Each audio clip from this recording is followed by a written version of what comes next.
এই কিতাবটার নাম হলো হেদায়া। নাম কি? হেদায়া। হেদায়া, এই হেদায়া কিতাবে লেখছে কি দেখেন, এই দেখেন, ইজা কুরিয়াল কুরআনু ফাসতামিউ লাহু ওয়া আনসিতু। দেখছেন? ওয়া হাযা মুরসালুন ওয়া দারুকুতনি মিন হাদিসে আবি হুরায়রাতা রাদিয়াল্লাহু তাআলা আনহু নুজিলাত হাযিহিল আয়াতু ফি রাফ'i সাউত। নুজিলাত হাযিহিল আয়াতু ফি রাফ'i সাউত। এই যে ইজা কুরিয়াল কুরআনু, এই আয়াতটা নাজিল হয়েছে রাফে সৌতের ব্যাপারে। আবু জাহেল বলছিল, তোমরা মুহাম্মদের কালাম শুনো, লা তাসমাউ লিহাযাল কুরআন আলগাউ ফীহি, গন্ডগোল করো, মুহাম্মদের কোরআন শোনো না, সেই উদ্দেশ্যে এই আয়াত নাজিল হয়েছে। বুঝে থাকলে বলুন কোন কিতাব থেকে বলছি, কোন মাযহাবের কিতাব এটা? হানাফি মাযহাবের সাধারণ কিতাব না মেইন কিতাব?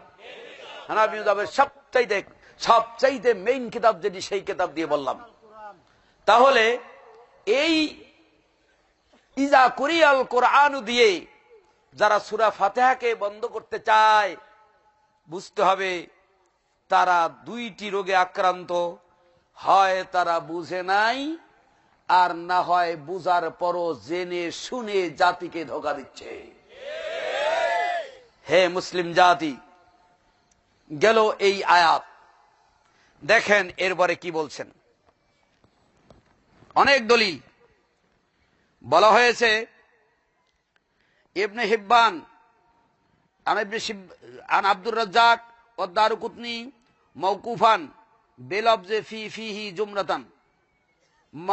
বলা হয়েছে আন্নাল্লাযী ইয়াকরাউ খালফাল ইমামে ফিহি জুমরাতুন। ইমামের পিছনে যদি কেউ সূরা ফাতিহা পড়ে বা কেরাত পড়ে, তাহলে তার মুখে আগুন দাও। তার মুখে কি দাও? আগুন দাও। আখরাজাহু ইবনে হিব্বান ও আবি শায়বা, আব্দুর রাজ্জাক, দারুকুতনি, এই কিতাবগুলোর মধ্যে আছে মাওকুফান। মাওকুফ, এ হাদিস রাসূল বলেন না, রাসূল পর্যন্ত সনদ পৌঁছে নাই। কোন কিতাব দিয়ে বললাম? তাদের কিতাব। এরপরে বলছেন যে আখরাজাহু ইবনে আবি শায়বাতা আব্দুর রাজ্জাক দারুকুতনি ক্বালা ফি রাওয়ায়াতিন ওয়া আন আলী মান ক্বারা খালফাল ইমামে ফাকাদ আখতা। যে ব্যক্তি ইমামের পিছনে কেরাত পড়লো, সে ব্যক্তি ভুল করলো, তার নামাজ হয় নাই। মুসান্নাফ ইবনে আবি শায়বার মধ্যে রয়েছে এবং দারুকুতনির মধ্যে রয়েছে মাওকুফান ও যাআফাহুল বুখারী। ইমাম বুখারী এটাকে যঈফ বলেছেন। এরকম যত দলিল আছে, তার মধ্যে আরেকটা হলো, যে ব্যক্তি ইমামের পিছনে সূরা ফাতিহা পড়ে, সে ব্যক্তির মুখে মাটি দাও। সে ব্যক্তির মুখে কি দাও? মাটি মারো, মাটি দিয়ে তার মুখ ভরে দাও। মান কারা খলফাল ইমামে মুলিয়া ফুহু নারান, আগুন দাও এবং মাটি দাও। আখরাজাহু ইবনে হিব্বান ফি যুআফায়ে আন্নাহুম ফিহি মামুন ইবনে আহমদ আহাদুল কাজ্জাবিন। এই হাদিসের বর্ণনাকারীর মধ্যে একজন রাবী হলো মামুন ইবনে আহমদ, সে হলো মিথ্যাবাদীর মধ্যে অন্যতম, কাজ্জাব। বুঝতে পারলেন? কি বুঝলেন? এই দলিলগুলো পেশ করা হয়। এরপরে আসুন, এই দলিলে যখন ফেল করে এই আয়াতে, দ্বিতীয় নম্বরে টপ করে লাভ দিয়ে আরেক জায়গায় যায়। মুসলিম শরীফের এই 174 নম্বর পৃষ্ঠায় মুসলিম শরীফে একটি হাদিস রয়েছে, ইন্নামা জুইলাল ইমামু লিইউতাম্মা বিহি, নিশ্চয়ই ইমাম নিযুক্ত করা অনুসরণের জন্য। ইজা কাব্বারা ফাকাব্বিরু, ইজা রাকা ফারকাউ, ইজা কারা ফানসিতু। ইমাম যখন তাকবীর বলে, অতঃপর তোমরা তাকবীর বলো। ইমাম যখন রুকু করে, অতঃপর তোমরা রুকু করো। ইমাম যখন কেরাত পড়ে, তখন তোমরা চুপ থাকো। এখন কি করবেন? এখানে তো কোরআন টোরান বলে না, যা পড়বে চুপ থাকতে হবে। কোথায় যাইবেন? দেশেরই আলা দেশের জাহান্নামের চৌরাস্তা ঢুকাইয়া কোথায় যাইবেন? এখন মুসলিম শরীফ হাদিস, আপনারা বুখারী মুসলিম কন, কোথায় যাবেন? ওই যে মনে করছে আমি পায়খানা করি আর কেউ দেখে না। দেখুন, গালি নয়, মন্দ নয়, পায়ে হাত দিয়ে বলছি বন্ধুরা আমার, ভুল যদি আমার হয় ভুল সংশোধন করে দিবেন, এটা মুমিনের বৈশিষ্ট্য। অতএব আমরা সবাই মুসলমান, আপনারা মুসলমান, ভুলকে সংশোধন করে দেওয়ার মানুষ কিন্তু এই যুগে খুব কম। মনে রাখবেন, ভুল জিনিস সংশোধন করে দিল সে আপনাকে জাহান্নাম থেকে তুলে উঠাইল। কি কথা ঠিক কিনা?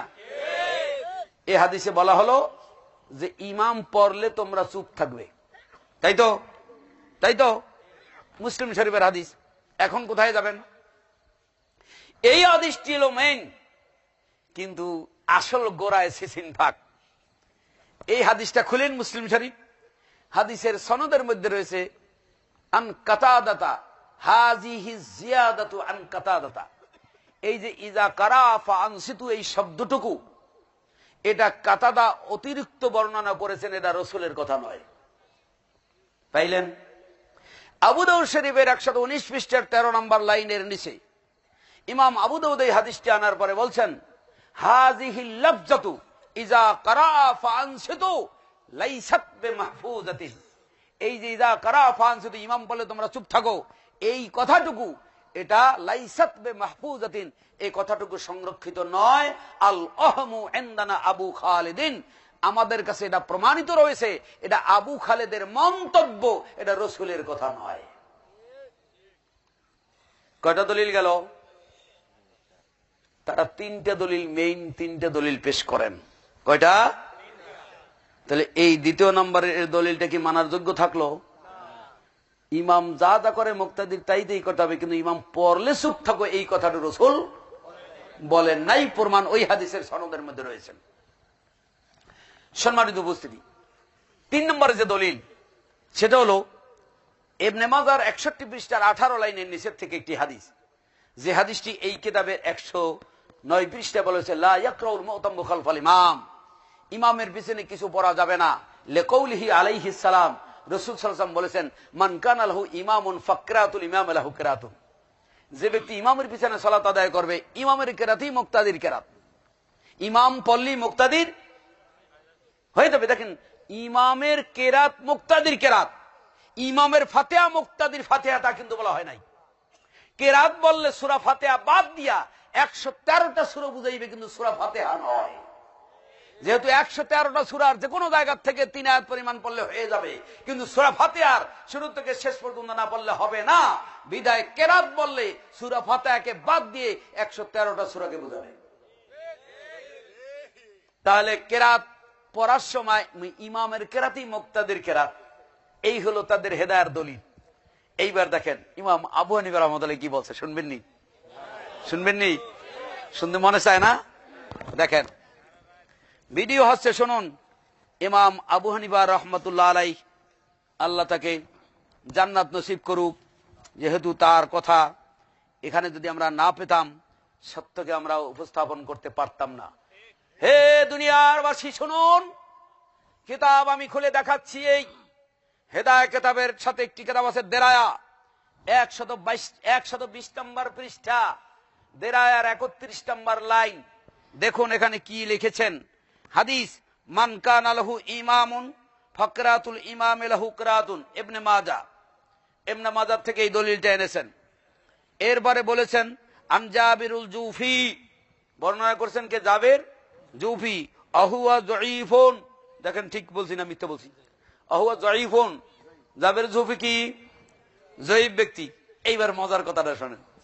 আকাদ ক্বালা আবু হানিফা, আবু হানিফা রাহমাতুল্লাহ আলাইহি বলছেন, মা রাআইতু আকযাবা মিনহু, এই যে ব্যক্তি বলছে ইমামের কেরাতই মুক্তাদির কেরাত, এর চাইতে বড় মিথ্যাবাদী আমি কাউকে দেখি নাই।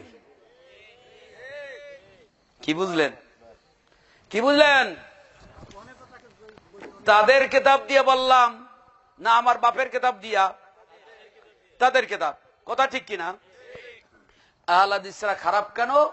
তারা ইমামের পিছনে সূরা ফাতিহা পড়ে কেন? এইটা অপরাধ, তাই না? 4 মাযহাব মানে না, 4 মাযহাব মানে না, ওরা মুসলমান না, ওরা বেদিন, ওরা কাফের, ওরা দাজ্জাল, এরকম অনেক কিছু বলে, বলে কিনা? এই এখনকার যুগের আলেম ওলামারা বলেন। এই যে দেখেন বই লিখেছেন শাইখুল হিন্দ মৌলানা মাহমুদুল হাসান দেওবন্দি।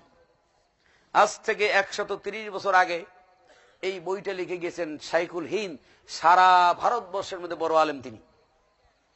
এই যারা এখন লাফালাফি করেন ওই শাইখুল হিন্দের ছাত্র হওয়ার যোগ্য তারা না। এই লোক লিখেছেন দেখেন 72 নম্বর পৃষ্ঠা। কয় পৃষ্ঠা? 72 নম্বর পৃষ্ঠা। দেখেন এরা এইগুলা লেখার কারণে আরো ভালো হয়েছে, কথা ঠিক কিনা? যদি আমরা 1000 দলিল দিলেও বিশ্বাস করবে না, কিন্তু তাদের গুরুর গুরু, বাবার গুরু, দাদার গুরু, তার কথা যখন বলবো আস্তে মাথা নত করতে হবে। কয় শুনছ 12 হাত পুকুরের মধ্যে একটা 13 হাত গজাল মাছ পাওয়া গেছে। দুরু আহমদানি কোথাকার 12 হাত পুকুরের মধ্যে 13 হাত গজাল মাছ থাকে কি করে? রাগ করেন, আপনার দাদা হুজুর কেবলা কইছে। তাহলে মনে হয় লেজটা ভাঁজ করেছিল। দেখুন দেখুন একটু পড়ে শোনাই তাদের। 4 মাযহাবের মধ্যে একটা মাযহাবের নাম শাফি মাযহাব। ইমাম শাফি রহমতুল্লাহ আলাইহির পুরনো উক্তি মোতাবেক জাহরি নামাজে মুক্তাদির ফাতিহা পাঠ ওয়াজিব নয়, কিন্তু জীবন শনাক্তে মৃত্যুর 2 বছর আগে যখন তিনি মিশরে অবস্থান করছিলেন তখন তার নতুন মতে জাহরি নামাজেও মুক্তাদির ফাতিহা পাঠ ওয়াজিব বলেছেন। শাফি মতাবলম্বী ফতুয়া দেন নতুন মত অনুযায়ী এটি তাদের মত। তাহলে শাফি মাযহাব অনুযায়ী সূরা ফাতিহা পড়া ওয়াজিব। এই কথা ঠিক কিনা? উপরমই থুক ফেলায়, এই থুক যে নিজের মাথায় পড়ে এতটুকু হুঁশ নাই। আহলে হাদিসদেরকে গালি দেয় এরা সূরা ফাতিহা পড়ে কেন? এই গালিটা যে তাদের 4 মাযহাবের এক মাযহাবের গায়ে যাই পড়তেছে এইটুকু হুঁশ নাই। তাদের বই দিয়ে দেখাইলাম তোহফায়ে আহলে হাদিস 72 নম্বর পৃষ্ঠা। ধরে বলছি না আস্তে? রেকর্ডিং হচ্ছে না? হচ্ছে না? ভালো করে শুনে নিয়েন। দাদার দাদা গুরু, বাবার গুরু, দাদার গুরু, তার গুরু, তার গুরু, তার গুরু, সবচেয়ে বড় গুরু এক নামে যাকে চেনে সারা ভারতবর্ষে, সেই লোকের লেখা বই দিয়ে দেখাইলাম 72 নম্বর পৃষ্ঠা যে শাফি মাযহাবে মুক্তাদির সূরা ফাতিহা জেহেরি হোক অথবা আস্তে হোক মুক্তাদির সূরা ফাতিহা পড়া ওয়াজিব। তাহলে বুঝে থাকলে বলুন, ইমামের পিছনে সূরা ফাতিহা পড়া শুধু আহলে হাদিসরা বলছেন না, তাদের মাযহাবের ইমামরাও বলছেন। তাই মাযহাবের ইমাম বলছে তাতে দোষ নাই, আহলে হাদিসরা বললে দোষ। দেখলেন অবস্থাটা? আসল ব্যাপারটা তা নয়। বলবো নি আসল ব্যাপারটা? আসল ব্যাপারটা তা নয়। এটা তারাও জানে যে 4 মাযহাবের 2 মাযহাব আহলে হাদিসরা যা করে তা 2 মাযহাবের মধ্যে আছে। হানাফিরা যা করে তা শুধু এক মাযহাবে আছে, আর আহলে হাদিসেরটা আছে 2 মাযহাবে, হাম্বলি এবং শাফি মাযহাবে। 2 মাযহাবের আবেদন করার কথা বলছেন, 2 মাযহাবে বুকে হাত বাঁধার কথা বলছেন। তাদের বিরুদ্ধে কথা নাই, আহলে হাদিসের বিরুদ্ধে বিশুদ্ধকরণ কেন? তার কারণ হলো ভান্ডারীদের কারণে তাদের তাবিজের ব্যবসা বন্ধ হওয়ার কোনো আশঙ্কা নেই। ল্যাংটা পীরের কারণে তাদের মিলাদের ব্যবসা বন্ধ হওয়ার কোনো সম্ভাবনা নেই। দেওয়ানবাগির কারণে কখনো তাদের পীরগিরির ভণ্ডামি বন্ধ হওয়ার কোনো আশঙ্কা নেই। একমাত্র কেবলমাত্র শুধুমাত্র আহলে হাদিসের কারণেই তাদের বিনা পুঁজির ব্যবসা বন্ধ হইয়া যাবে বিধায় আহলে হাদিস ঠেকাও, পিস টিভি ঠেকাও। আশা করি বুঝতে পেরেছেন। আল্লাহ রাব্বুল আলামিন আমাদের সকলকে মৌতের পূর্ব মুহূর্ত পর্যন্ত সঠিক আমল করে দুনিয়া থেকে বিদায় নেওয়ার তৌফিক দান করুক। আমিন। আকুলু কওলি হাযা আস্তাগফিরুল্লাহ লি ওয়া লাকুম।